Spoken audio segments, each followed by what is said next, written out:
আসসালামু আলাইকুম ওরহমতুল্লাহি ওবারাকাতুহু। প্রিয় দর্শক শ্রোতা, আশা করি আল্লাহ পাকের অশেষ রহমতে আপনারা সকলেই ভালো আছেন। হযরত ওমর রাদিয়াল্লাহু তাআলা আনহুর জামানায় মদিনায় এক গ্রাম্য গায়ক বাস করত। প্রাচীন বাদ্যযন্ত্রের তালে গান গেয়ে বেড়াতো। যখন ইসলাম এলো, গান বাজনা নিষিদ্ধ হলো, গান শোনা বিবেচিত হলো মহাপাপে। তারপরও সে লুকিয়ে লুকিয়ে গান গেয়ে বেড়াতো। এটাই ছিল তার পেশা। বার্ধক্য এসে যখন তার কণ্ঠের সুর হারিয়ে গেল, তখন মানুষ তাকে উপেক্ষা করে চলল। ফলে তার জীবিকার পথ বন্ধ হয়ে গেল। জীবন হয়ে উঠল দুঃসহ। পরে সে একদিন জান্নাতুল বাকিতে গিয়ে আল্লাহ তাআলার দরবারে হাত তুলে এই বলে কাঁদতে লাগলো, হে আল্লাহ, যতদিন আমার কণ্ঠে মধু ছিল ততদিন মানুষ আমার গান শুনেছে, আমার জীবিকার ব্যবস্থা হয়েছে।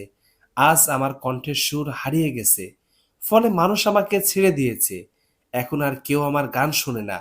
অথচ তুমি তো সবার কথাই শোনো, সব অবস্থায় শোনো। আজ তুমি আমার ডাক শোনো, আমাকে বিপদ থেকে উদ্ধার করো।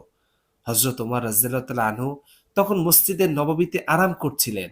আল্লাহ তাআলার পক্ষ থেকে তার অন্তরে নির্দেশ এলো, আমার এক বান্দা আমাকে ডাকছে, সে বিপদগ্রস্ত, তুমি তাকে সাহায্য করো। হযরত ওমর রাদিয়াল্লাহু তাআলা আনহু সঙ্গে সঙ্গে ছুটলেন জান্নাতুল বাকির দিকে। তাকে দেখেই তো বুড়ো গায়ক পালাতে উদ্যত। হযরত ওমর রাদিয়াল্লাহু তাআলা আনহু ডাকলেন, দাঁড়াও, আমি আসিনি, আমাকে পাঠানো হয়েছে। আমাকে নির্দেশ করা হয়েছে আমি যেন তোমাকে সাহায্য করি। বলো তো তোমার বিষয়টা কি? বৃদ্ধ গায়ক বলল, কে পাঠিয়েছে আপনাকে? হযরত ওমর রাদিয়াল্লাহু তাআলা আনহু বললেন, আল্লাহ পাঠিয়েছেন। একথা শুনেই সে কাঁদতে লাগলো এবং পুনরায় হাত তুলে দোয়া করতে লাগলো, হে আল্লাহ, সারা জীবন আমি তোমার নাফরমানি করেছি। আমার জীবনের প্রতিটি রাত, প্রতিটি বৈঠক কেটেছে তোমার অবাধ্যতায়, অজ্ঞতা এবং গাফলতের ভিতর দিয়ে কেটেছে আমার জীবনের প্রতিটি দিন।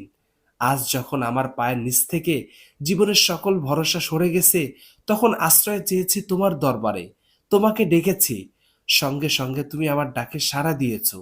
আমি তোমাকে ভুলেছি, কিন্তু তুমি আমাকে ভুলোনি। এ কথা বলে সে আকাশ কাঁপিয়ে এক চিৎকার তোলে এবং সঙ্গে সঙ্গে মাটিতে পড়ে শেষ নিঃশ্বাস ত্যাগ করে। আল্লাহ তাআলা বান্দার প্রতি বড়ই মেহেরবান এবং দয়ালু।